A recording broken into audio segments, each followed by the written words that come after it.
Halo teman-teman, kembali lagi bersama kami dari tim support Inspirasi Biz. Kali ini kami akan memberikan tutorial cara menambahkan data pelanggan dan ada beberapa aturan yang teman-teman bisa manfaatkan. Untuk menambahkan data pelanggan, teman-teman bisa simak penjelasan berikut.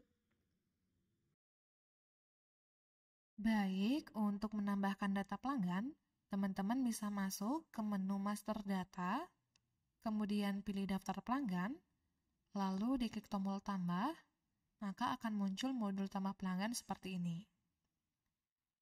Di sini teman-teman bisa lihat ada 3 submenu, di antaranya ada data umum, data pendukung pajak, dan juga akuntansi. Jadi langkah yang pertama, teman-teman bisa memberikan data pada submenu data umum terlebih dahulu. Pada data yang pertama, di sini ada kode dengan nilai auto, di mana artinya untuk kode pelanggan ini akan secara otomatis diisi oleh program. Jadi teman-teman bisa lanjut saja untuk memberikan data-data yang lainnya. Namun jika teman-teman ingin membuat kode pelanggannya sendiri, teman-teman bisa langsung saja berikan nilainya pada kolom kode ini. Kemudian di sini ada nama pelanggan. Untuk nama pelanggan ini harus teman-teman isi, jadi dia tidak boleh kosong. Kemudian di sini ada alamat. Untuk alamat ini bersifat opsional. Jadi teman-teman bisa mencatat alamat dari pelanggan yang teman-teman akan tambahkan. Atau teman-teman juga bisa mengosongkan untuk data alamatnya. Kemudian di sini juga ada kota. Untuk kota ini juga bersifat opsional. Jadi teman-teman bisa isi untuk kotanya atau bisa juga dikosongkan. Kemudian di provinsi juga sama, dia bersifat opsional, jadi teman-teman bisa berikan nilainya ataupun dikosongkan saja. Kemudian di sini ada negara. Untuk negara ini juga sama, dia bersifat opsional, jadi teman-teman bisa sesuaikan dengan kebutuhan masing-masing. Kemudian di sini ada kode pos. Untuk kode pos ini juga bersifat opsional. Jadi teman-teman bisa berikan nilainya atau bisa juga dikosongkan saja. Lalu di sini ada nomor telepon. Untuk nomor telepon juga sama, bersifat opsional. Kemudian di sini ada nomor fax. Untuk fax ini teman-teman bisa berikan nilainya ataupun bisa juga dikosongkan karena ini juga bersifat opsional. Lalu untuk email ini juga bersifat opsional. Jadi teman-teman bisa mencatat email dari pelanggan yang teman-teman akan tambahkan. Kemudian untuk tanggal lahirnya teman-teman bisa pilih atau teman-teman bisa kosongkan saja seperti ini. Karena untuk tanggal lahir ini bersifat opsional. Kemudian di sini ada kontak. Untuk kontak ini teman-teman bisa isi ataupun bisa dikosongkan saja. Karena ini juga bersifat opsional. Lalu di sini juga ada kolom keterangan. Untuk keterangan ini teman-teman bisa gunakan untuk mencatat hal-hal lainnya yang teman-teman perlukan. Dan untuk keterangan ini juga opsional. Jadi bisa diisi ataupun bisa juga dikosongkan. Kemudian di sini ada nomor rekening. Untuk nomor rekening ini juga sama, dia bersifat opsional. Jadi teman-teman bisa menambahkan nomor rekening dari pelanggan yang teman-teman akan tambahkan. Atau bisa juga dikosongkan saja. Kemudian di sini ada rekening atas nama. Jadi teman-teman bisa mengisi atas nama siapa dari nomor rekening yang tertera di sini. Dan untuk rekening atas nama ini juga bersifat opsional. Kemudian di sini juga ada bank. Jadi teman-teman bisa mencatat bank apa yang digunakan oleh pelanggan yang teman-teman akan tambahkan ini. Dan untuk bank ini juga bersifat opsional. Kemudian di sini ada wilayah, teman-teman bisa memilih salah satu dari list wilayah yang ada. Dan jika teman-teman ingin menambahkan wilayah, teman-teman bisa tambahkan melalui menu Master Data, kemudian pilih wilayah, lalu dipilih wilayah.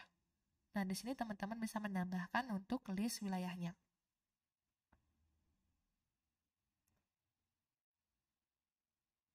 Lalu untuk wilayah ini juga bersifat opsional. Kemudian di sini ada subwilayah. Sama seperti wilayah, teman-teman bisa memilih salah satu dari list yang ada pada subwilayah ini. Dan untuk menambahkannya juga sama, namun di sini teman-teman bisa pilih subwilayah. Dan bisa ditambahkan pada bagian ini.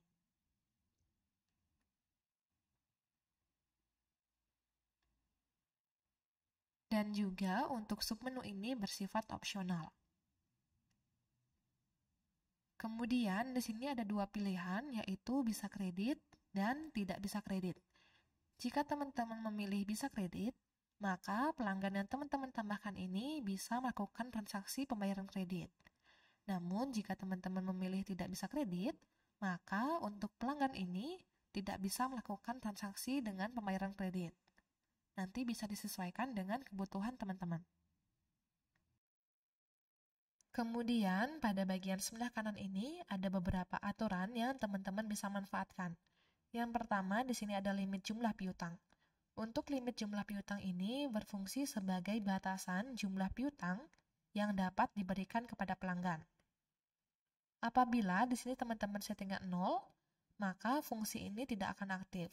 Jadi, untuk pelanggan yang teman-teman tambahkan ini, tidak ada batasan untuk jumlah piutangnya.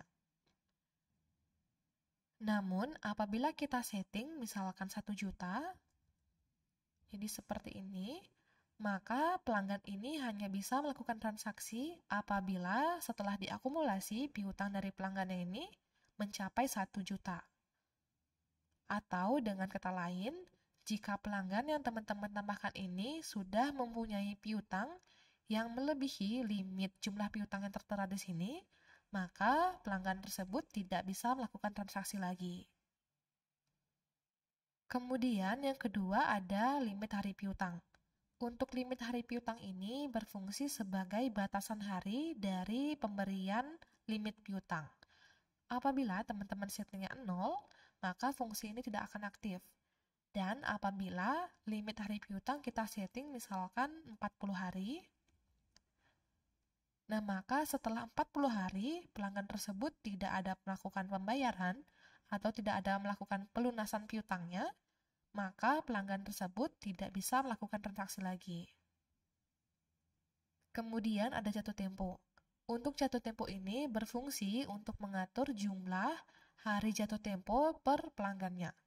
Apabila di sini disettingkan 0, maka dia akan mengacu kepada pengaturan.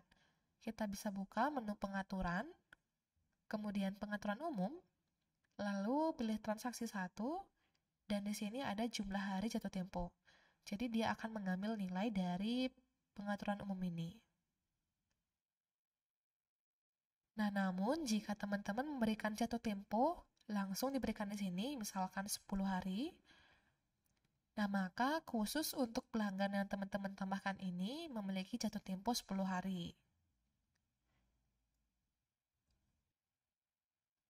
Kemudian di sini ada maksimum jumlah atau nominal kredit per nota. Nah, ini berfungsi untuk mengatur nominal kredit per notanya. Apabila di sini kita setting 0 seperti ini, maka fungsi ini tidak akan aktif. Namun, apabila maksimum jumlah ini kita misalkan berikan 500.000, seperti ini, maka untuk pelanggan ini yang teman-teman tambahkan hanya dapat melakukan transaksi kredit per notanya sampai 500.000. Dan tidak bisa melebihi 500.000 untuk pembayaran kredit per notanya. Nah, kemudian di sini ada beberapa aturan untuk mengatur sistem pajaknya, yaitu ada menggunakan pajak, lalu ada nilai pajak disadari, dan juga nilai pajak. Jadi untuk ketiga data yang ini, itu untuk mengatur sistem pajaknya. Nah, untuk menggunakan pajak ini ada 4 pilihan yang teman-teman bisa gunakan. Dan untuk nilai pajak disadarinya ada 3, namun khusus untuk sistem pajak include, nilai pajak disadari ini ada 4 pilihan. Lalu untuk nilai pajak ini akan aktif atau bisa digunakan ketika kita memilih nilai pajak disadari ini dengan data pelanggan seperti ini. Nah, jadi dia akan mengambil nilai dari nilai pajak ini. Misalkan seperti ini. Nah, untuk teman-teman yang ingin mengetahui lebih detail untuk mengatur sistem pajak pada program ini, Teman-teman bisa lihat video tutorial yang sudah kami buat khusus untuk mengatur sistem pajaknya. Teman-teman bisa klik link yang sudah kami berikan pada box deskripsi di bawah. Oke, kita lanjutkan untuk memberikan data selanjutnya. Di sini ada grup pelanggan. Nah, untuk grup pelanggan ini teman-teman harus memilih salah satu dari grup pelanggan yang tersedia. Teman-teman juga bisa menambahkan grup pelanggannya dengan klik tombol tambah ini. Lalu, teman-teman bisa tambahkan pada bagian bawah ini. Nah, untuk grup pelanggan ini digunakan untuk mengelompokkan pelanggan atau bisa juga sebagai level pelanggan yang berhubungan dengan pilihan harga jual berdasarkan level saat kita membuat item baru. Dan bisa juga digunakan untuk memberikan potongan berdasarkan kelompok pelanggannya. Dan untuk saat ini kami akan memilih grup pelanggan general. Kemudian selanjutnya di sini ada tipe potongan. Untuk tipe potongan ini ada beberapa pilihan. Yang pertama ada pilihan potongan grup per item, di mana untuk potongan ini akan mengambil nilai potongan dari daftar grup dan transaksi potongan ini akan dikenakan per itemnya. Untuk nilai potongannya, teman-teman bisa lihat pada grup pelanggan ini, kita bisa lihat pada kolom potongan, jadi dia akan mengambil nilai dari sini. Kemudian yang kedua ada potongan grup per faktur. Nah, untuk potongan ini sama seperti pilihan yang pertama, yaitu mengambil nilai potongan dari grup pelanggannya dari kolom potongan ini. Namun, jika sebelumnya itu akan dikenakan per itemnya, namun untuk potongan ini akan dikenakan per fakturnya. Jadi dia setiap fakturnya akan dikenakan potongan. Kemudian yang ketiga ada tipe potongan daftar item. Nah, untuk nilai potongan ini, dia akan mengambil dari master data itemnya. Dan pada transaksinya, potongan ini akan dikenakan per itemnya. Untuk melihat nilai potongannya, teman-teman bisa masuk ke menu master data, kemudian kita pilih daftar item, lalu kita coba untuk edit salah satu data yang ada. Lalu di sini ada submenu potongan harga jual. Nah, jadi untuk nilai potongannya akan mengambil dari sini. Nah, jika teman-teman tidak memberikan untuk pelanggan ini tipe potongan apapun, teman-teman bisa memilih untuk tipe potongan yang kosong ini. Nah, jadi bisa seperti ini. Kemudian yang terakhir ini ada sales. Jadi teman-teman bisa memilih sales yang berhubungan dengan pelanggan ini. Untuk daftar salesnya, teman-teman bisa tambahkan pada master data, kemudian daftar sales. Jadi teman-teman bisa menambahkannya di sini. Dan untuk sales ini opsional, jadi teman-teman bisa pilih ataupun bisa juga dikosongkan saja. Kemudian, jika sudah selesai untuk memberikan data-data yang diperlukan pada data umum ini, teman-teman bisa lanjut ke data pendukung pajak.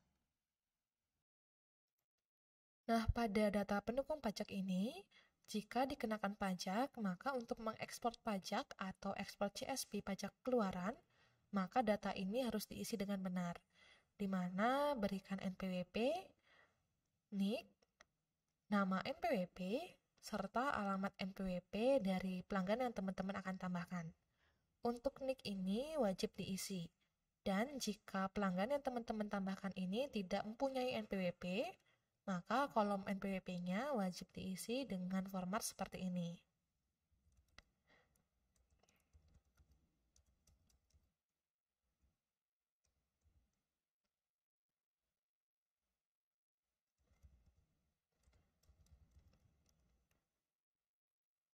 Nah, jadi NPWP-nya bisa diberikan nilai 0 dan formatnya seperti ini. Kemudian, di sini harus mengisi untuk NIK dari pelanggan yang teman-teman tambahkan ini. Dan untuk simulasi ini kami akan berikan nilai 0 saja sebanyak 16 digit.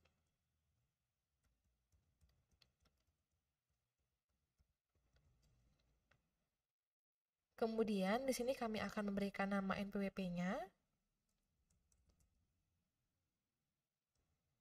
Lalu di sini kami juga memberikan alamat NPWP-nya.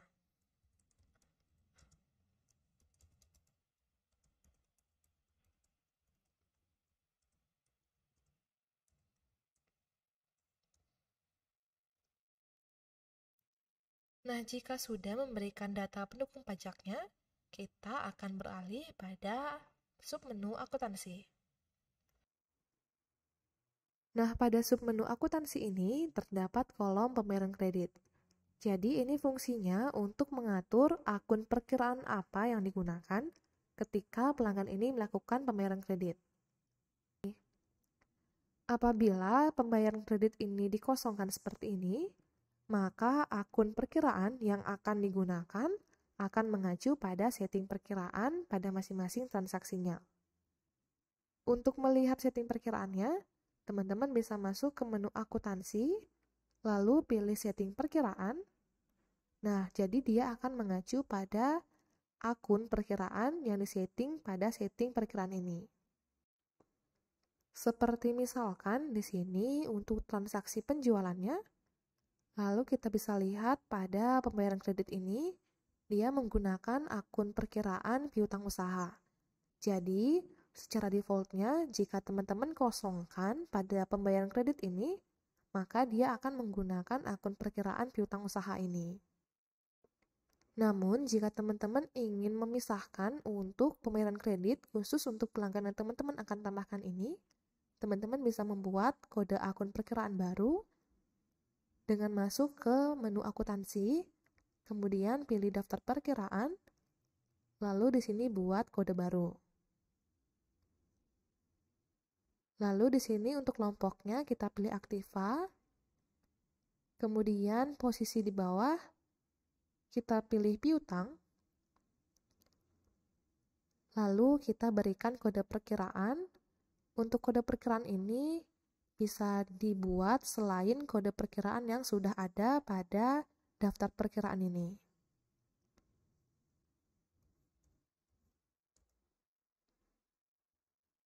Kemudian kita bisa buat nama dari akun perkiraan ini.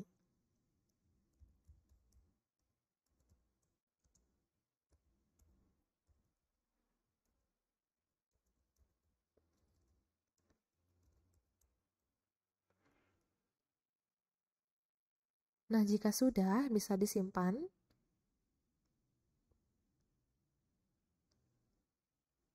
Lalu kita akan masuk ke modul tambah pelanggan, dan kita bisa pilih untuk pembayaran kredit ini menggunakan akun yang telah kita buat. Nah, jadi jika kita setting untuk pembayaran kreditnya menggunakan akun perkiraan piutang pel bunga ini, maka khusus untuk pelanggan yang kita tambahkan baru ini, jika melakukan pembayaran kredit, maka dia akan langsung mengacu pada akun yang baru kita buat ini. Jadi, jika sekiranya data-data yang diperlukan saat menambah data pelanggan ini, jika sudah sesuai dengan kebutuhan teman-teman, teman-teman bisa langsung menyimpannya.